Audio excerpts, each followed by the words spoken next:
Everyone, आप सबका hashtag गोबर ब्लॉग में स्वागत है। आज हम जानेंगे मल्लिकार्जुन ज्योतिर्लिंग में एक साथ विराजित है शिव पार्वती। क्यों गणेश जी की वजह से शिव पार्वती से नाराज होकर कार्तिकेय स्वामी ने श्रीशैल पर्वत पर बनाया अपना निवास।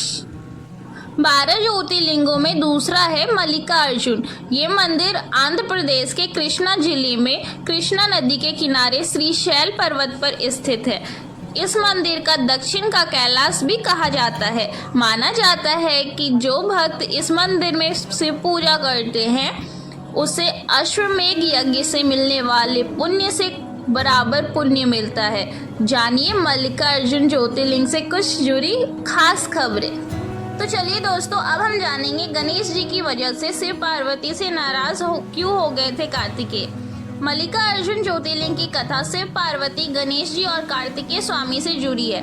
जब गणेश जी और कार्तिकेय स्वामी विवाह योग्य हो गए थे तो एक दिन शिव जी और देवी पार्वती ने सोचा अब इन दोनों पुत्रों का विवाह करा देना चाहिए।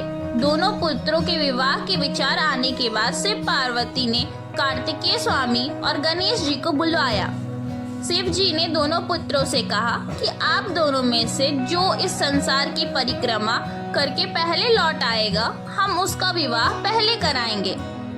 शिव जी की शर्त सुनते ही कार्तिकेय स्वामी अपने वाहन मोर पर बैठकर तुरंत उड़ गए। गणेश जी अपने वाहन चूहे पर बैठे और कुछ सोचने के बाद उन्होंने अपने माता पिता की परिक्रमा कर ली। गणेश जी ने शिव पार्वती से कहा कि मेरे लिए तो आप दोनों ही पूरा संसार है। गणेश जी की इस बात से शिव पार्वती बहुत प्रसन्न हो गए। उन्होंने गणेश जी का विवाह करा दिया। इसके कुछ समय बाद कार्तिकेय स्वामी संसार की परिक्रमा करके लौट आए। उन्होंने देखा कि गणेश जी का तो विवाह हो गया है। कार्तिकेय स्वामी को पूरी बात मालूम हुई तो वे क्रोधित हो गए। उन्हें लगा कि माता पिता यानी शिव पार्वती ने उनके साथ सही नहीं किया है। इसके बाद क्रोधित होकर कार्तिकेय स्वामी ने कैलाश पर्वत छोड़ दिया और क्रौंच पर्वत पर चल गए। ये क्रौंच पर्वत दक्षिण भारत में कृष्णा जिले में कृष्णा नदी के तट पर स्थित है। इसे श्रीशैल और श्री पर्वत भी कहा जाता है। तो चलिए दोस्तों, अब हम जानेंगे कार्तिकेय स्वामी से मिलने श्रीशैल पर्वत आते थे शिव और पार्वती। नाराज कार्तिकेय को मनाने की शिव जी और देवी पार्वती ने बहुत कोशिश की लेकिन कार्तिकेय नहीं माने। जब शिव पार्वती को ये लगा कि कार्तिकेय अब कैलाश लौटकर नहीं आएंगे तो उन्होंने तय किया कि अब वे ही समय समय पर कार्तिकेय से मिलने जाएंगे। माना जाता है कि इसके बाद से शिव पार्वती वेश बदलकर कार्तिकेय को देखने पहुंचते थे।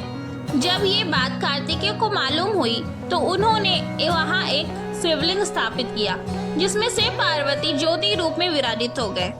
एक मान्यता ये भी है कि हर अमावस्या पर शिव जी और पूर्णिमा पर देवी पार्वती कार्तिकेय से मिलने श्री पर्वत पर आती है। मल्लिकार्जुन ज्योतिर्लिंग में मल्लिका का अर्थ है पार्वती और अर्जुन का अर्थ है शिव। आपको तो ये कहानी पता चल गई। अब आप लोग के मन में हो रहा होगा कि हाँ चलिए हम लोग को मल्लिकार्जुन जाना है। तो चलिए अब मैं आपको बता देती हूँ कि हम लोग मल्लिकार्जुन कैसे पहुँचेंगे। इस ज्योतिर्लिंग के दर्शन करना चाहते हैं तो देश भर से कृष्णा जिले के लिए आवागमन के लिए कई साधन आसानी से मिल जाते हैं। यहाँ का करीबी एयरपोर्ट हैदराबाद का राजीव गांधी इंटरनेशनल एयरपोर्ट है। यहाँ से बस टैक्सी की मदद से मंदिर तक आराम से आप पहुँच सकते हैं। कृष्णा जिले का करीबी स्टेशन मार्कापुर है। यहाँ के लिए देश भर से भी बड़ी बड़ी शहरों से भी ट्रेन मिल जाती है। सड़क मार्ग से भी आसानी से यहाँ पहुँचा जा सकता है। तो ये थी दोस्तों हमारे मल्लिकार्जुन ज्योतिर्लिंग की कथा। आशा करती हूँ आपको ये वीडियो अच्छा लगा होगा। नेक्स्ट ज्योतिर्लिंग के बारे में आपको दूसरे वीडियो में पता चल जाएगा। तब तक के लिए बाय बाय।